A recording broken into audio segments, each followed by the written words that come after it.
La maladie de Lyme, qu'est-ce que c'est au juste? Pourquoi cette maladie fait autant parler? On voit ça tout de suite avec un spécialiste.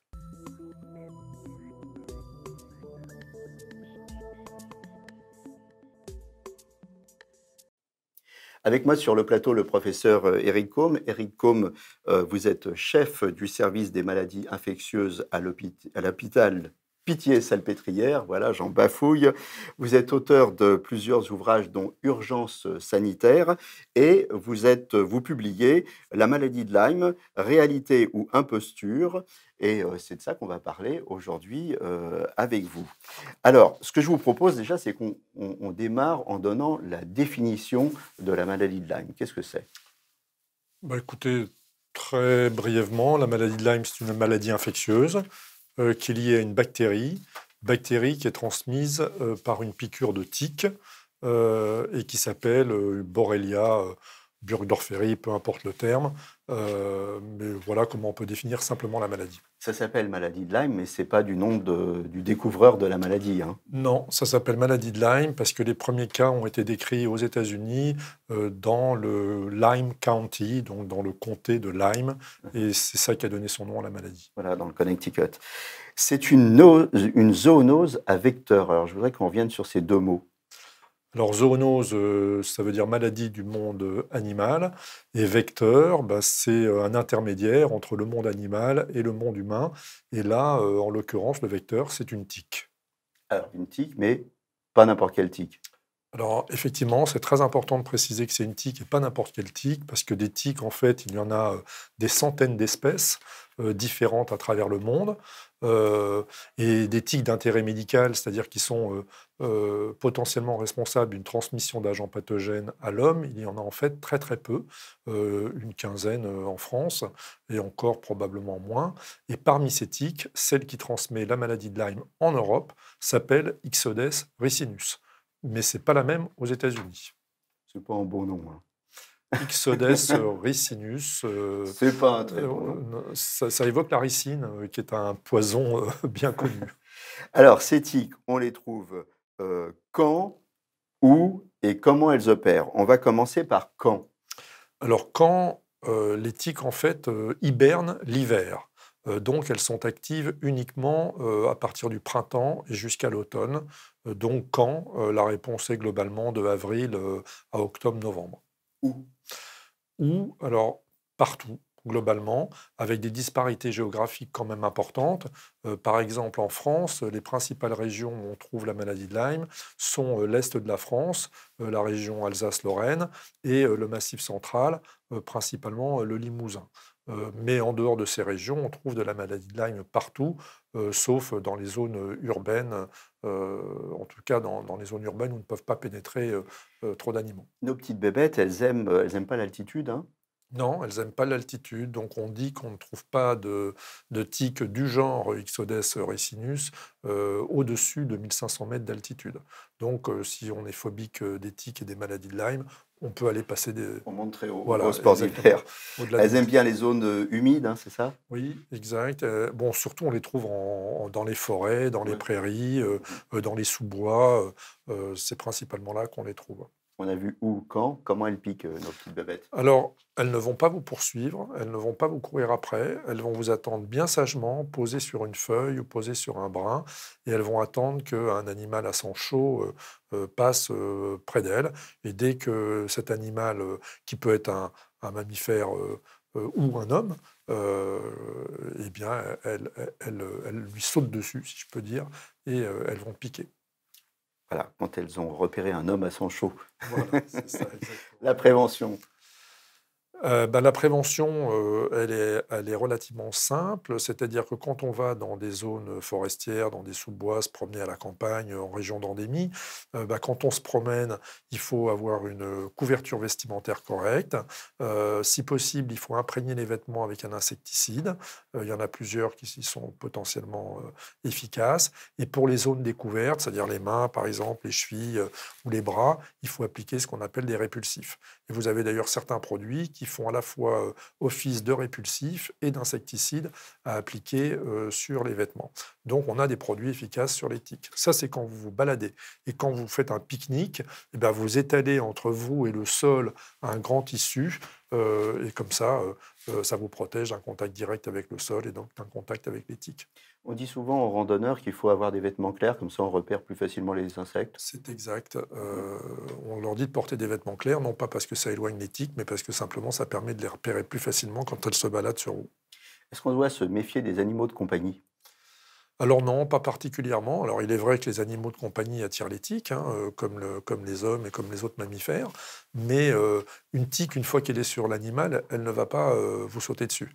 Donc elle ne passera pas de l'animal à l'homme. Donc, son chien, c'est pas un vecteur, Non, ni son chat, non, ni... non. Non. Ni le chat, ni le chien, ni les tiques qu'ils portent éventuellement ne sont des vecteurs directs d'une maladie de Lyme. C'est-à-dire la tique ne passera pas du chien à l'homme.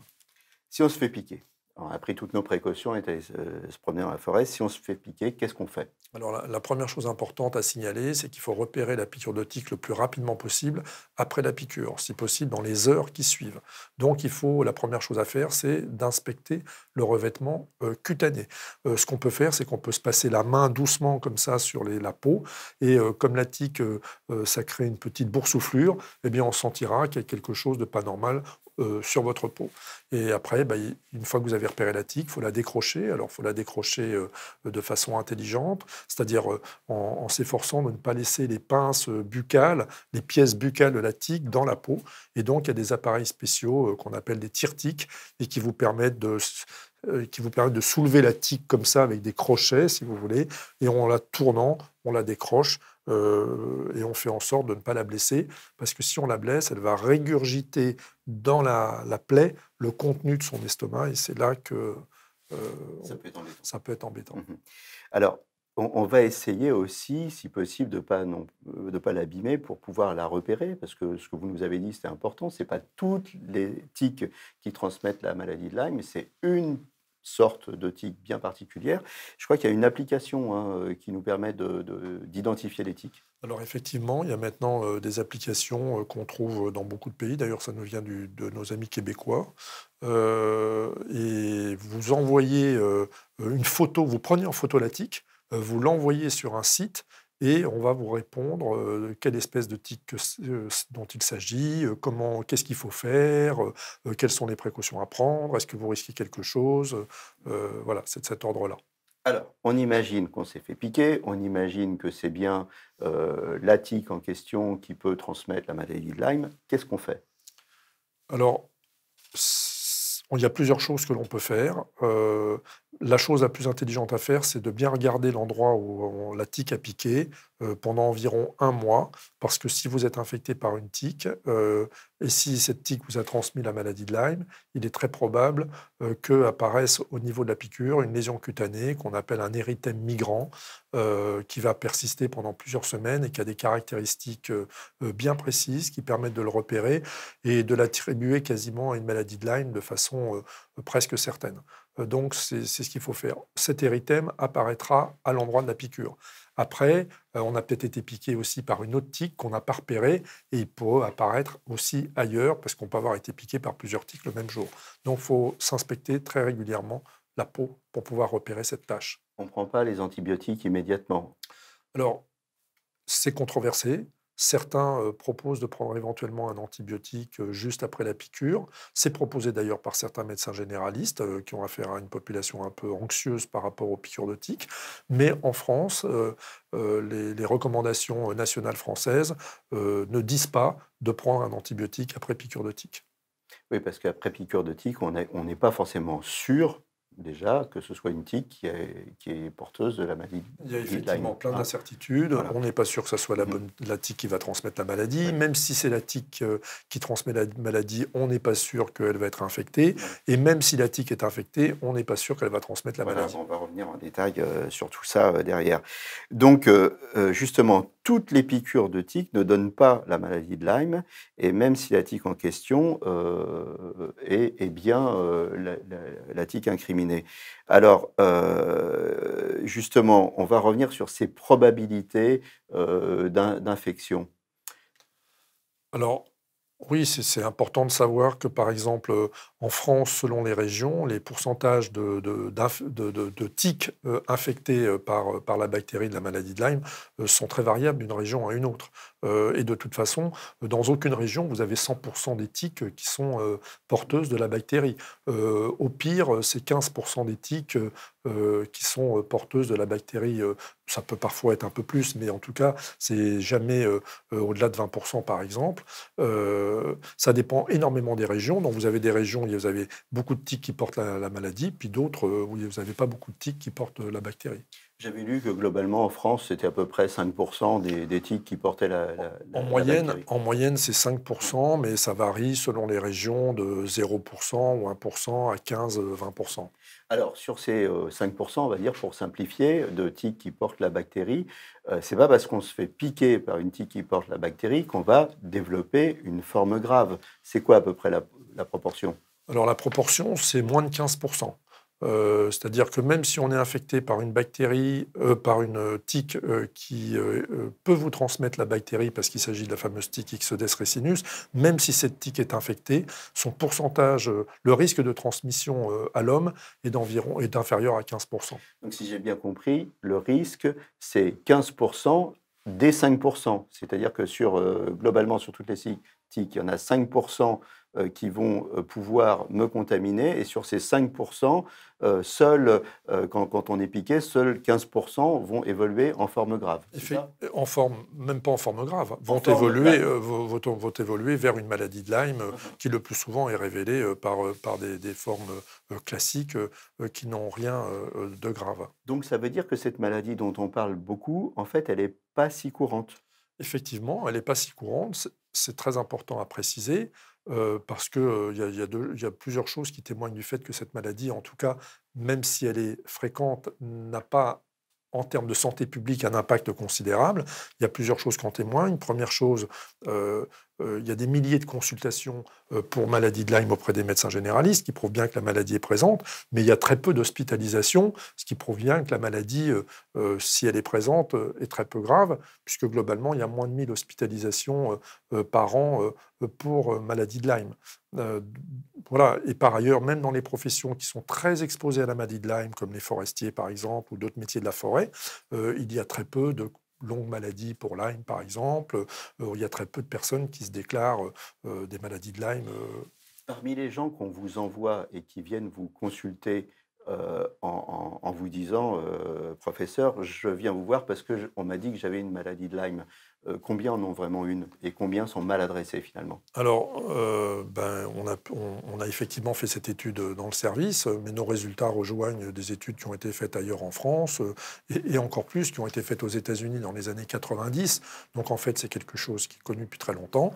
Et en fait, le résultat de ces études est le même partout. Globalement, ça dépend évidemment des régions, mais en France, vous avez pas plus de 15% des personnes qui viennent me consulter les médecins pour une maladie de Lyme qui ont en fait vraiment une maladie de Lyme. C'est-à-dire que ces gens, ils viennent vous voir en étant persuadés qu'ils ont une maladie de Lyme et ils repartent de chez vous, vous leur dites bah non, c'est pas ça. Exactement. 85% des patients qui viennent me consulter pour maladie de Lyme repartent soit avec un autre diagnostic qui n'est pas en rapport avec la maladie de Lyme. Grave, pas grave. C'est comme pour toute maladie infectieuse et même toute maladie en général. Il y a des formes pas graves et il y a des formes potentiellement graves. Cette maladie est principalement responsable de formes cutanées qui ne sont pas graves, de formes rhumatologiques avec des problèmes articulaires qui ne sont pas graves et de formes neurologiques exceptionnellement cardiaques qui peuvent être parfois graves si elles sont négligées. Alors, si vous voulez bien, on va détailler les symptômes et puis ensuite, on va détailler les manifestations physiques au stade 1 et au stade 2, c'est-à-dire un stade un peu plus grave de la maladie. Les symptômes, globalement, de la maladie de Lyme, qu'est-ce que c'est?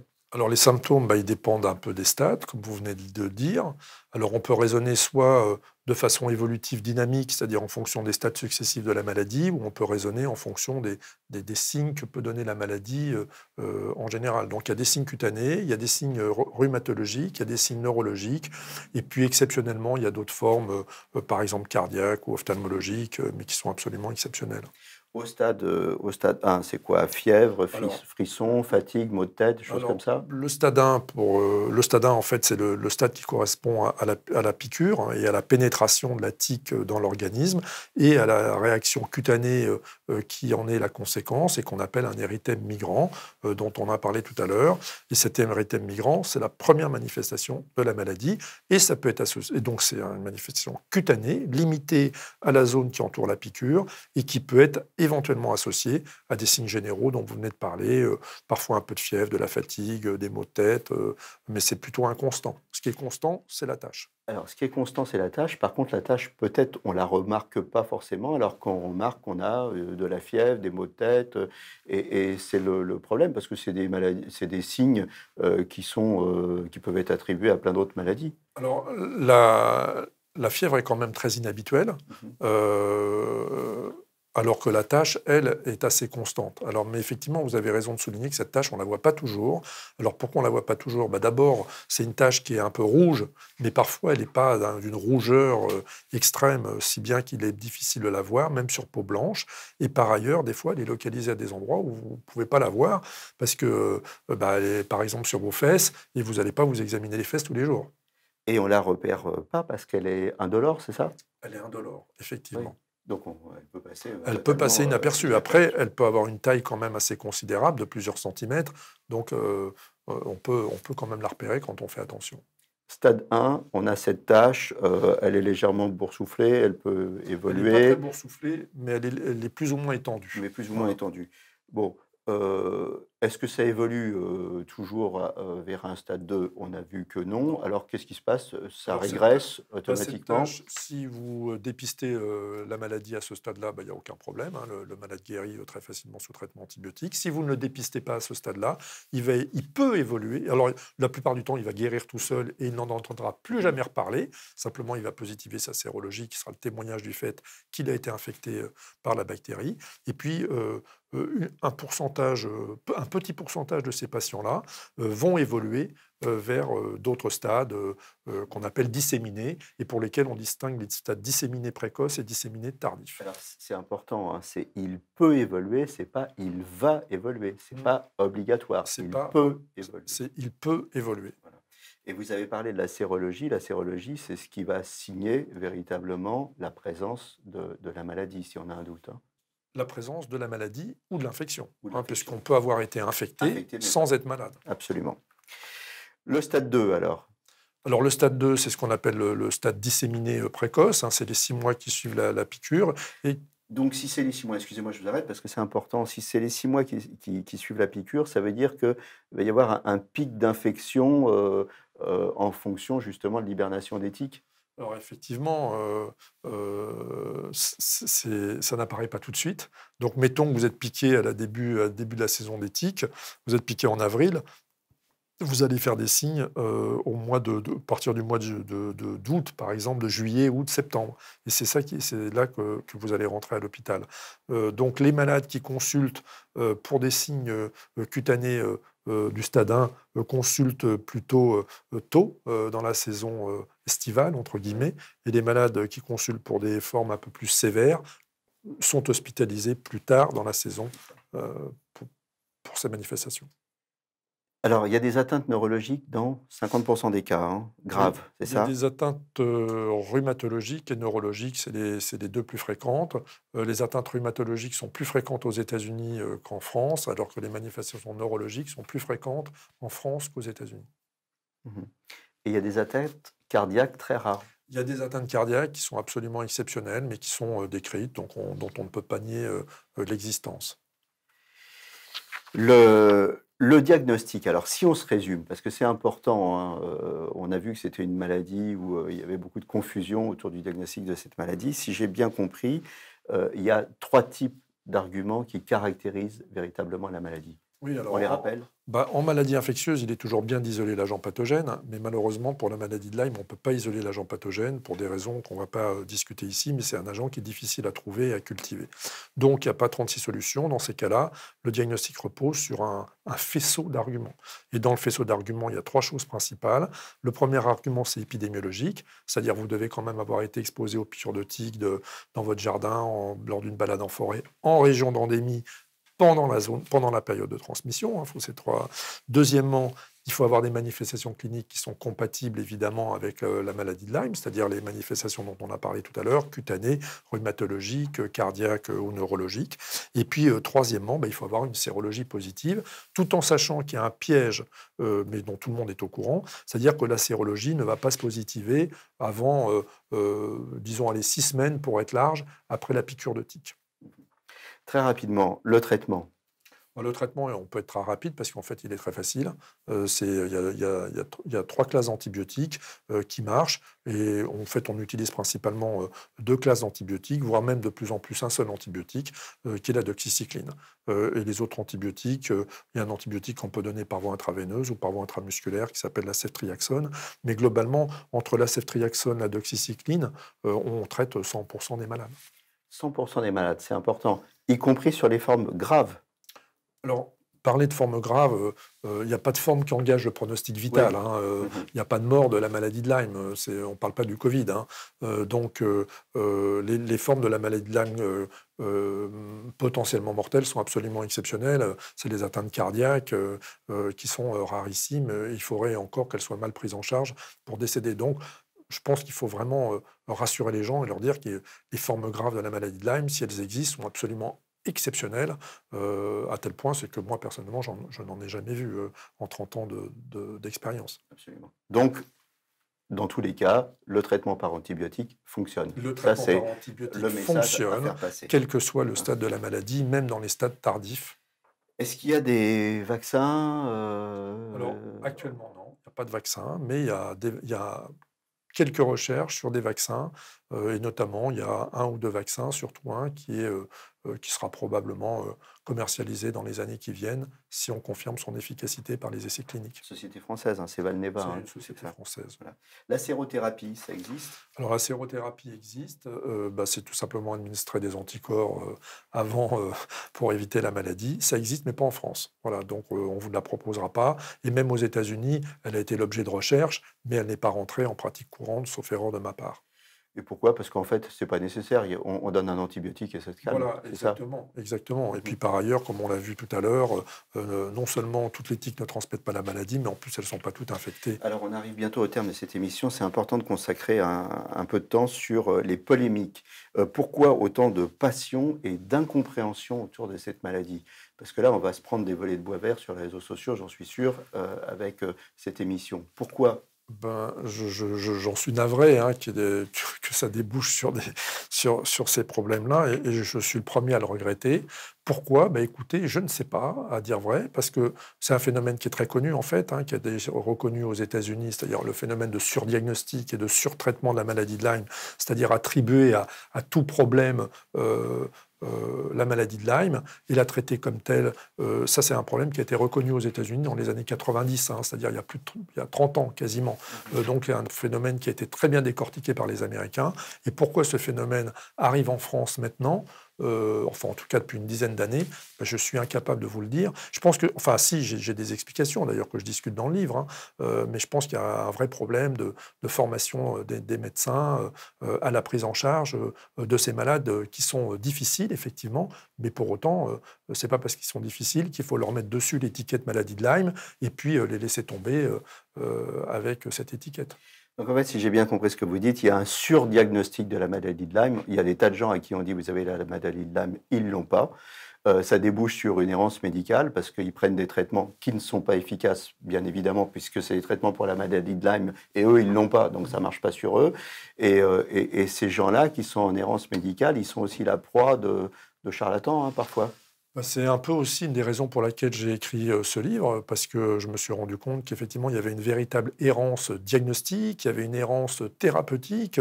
J'ai même vu des malades qui se sont retrouvés quasiment ruinés parce qu'ils allaient se traiter en Allemagne à des prix prohibitifs, dans des cliniques privées, avec des méthodes comme l'ozone, par exemple, enfin, vous voyez, des choses dont on n'a jamais entendu parler, et avec un coût certain et une inefficacité certaine, et malheureusement, pour eux, un prix à payer en termes d'effets indésirables de médicaments inutiles, en termes de maladies non diagnostiquées, donc en termes de maladies non prises en charge, et donc parfois, ça peut déboucher sur la mort, mais pas de la maladie de Lyme, la mort de maladies non diagnostiquées, de maladies non prises en charge. Et il y a un effet pervers aussi, c'est-à-dire qu'on a parlé de surdiagnostic, mais il y a aussi un sous-diagnostic. Il y a des gens qui veulent, qui croient plus en fait aux antibiotiques, à l'efficacité des antibiotiques, parce qu'ils ont entendu justement tous ces malades en errance qui leur disent, bah, de toute façon, moi j'ai la maladie de Lyme, mais on n'arrive pas à me traiter. Ouais. Alors effectivement, j'ai été confronté à ça une fois. Je l'ai vu j'en parle dans le livre. Effectivement, une malade que j'avais vue pour ça et qui m'a dit je veux pas me traiter parce que le traitement antibiotique marche pas. C'est faux. Le traitement antibiotique marche très bien. Voilà, on arrive au terme de cette émission. Si on a vraiment un message à marteler, c'est que la maladie de Lyme, c'est une maladie qui a des caractéristiques précises, qu'elle est identifiable notamment par la sérologie et qui a un traitement qui fonctionne, y compris sur les stades 2, et que donc il faut s'adresser à des spécialistes de la maladie de Lyme. Exactement, et rassurer les personnes qui nous écoutent. Voilà, bah écoutez, merci professeur Combe pour ce point Merci. rigoureux, scientifique sur Lyme, mais qui va déranger beaucoup de gens et qui va nous attirer les foudres sur les réseaux. Mais c'est pas grave, hein, c'est important de rétablir les vérités scientifiques. Je rappelle que vous êtes chef du service des maladies infectieuses à l'hôpital La Pitié-Salpêtrière, auteur de plusieurs ouvrages dont Urgence sanitaire et auteur de cet ouvrage La maladie de Lyme, réalité ou imposture, que vous venez de publier et dont vous êtes venu nous parler. Merci beaucoup. À très bientôt pour un nouveau numéro de Capital Santé. Et d'ici là, portez-vous bien.